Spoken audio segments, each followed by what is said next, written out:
খিদে দিয়ে উদর জ্বলছে। ও তোর খিদে পেয়েছে? আয় আমার কাছে আয় বাবা, আয় আমার কাছে আয়, আয় উঠে আয়।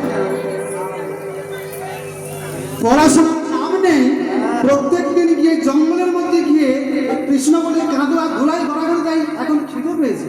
ও বাবা দেখো একটা কেমন লাল হয়ে গেছে, আমার নাম বলছি বাবা লেগে গেছে। আয় বাবা আয়, আমি এক কাজ করি, তোর তো খুব খিদে পেয়েছে, তোর খুব সুন্দর করে খাইয়ে দেবো। হ্যাঁ আজকে কি করেছে, ওই মায়ের কোলে বসেছে, মায়ের কোলে ছোট্ট কুবের বসেছে, কি বলছে, মায়ের কোলে বসলো ছেলে আমাদের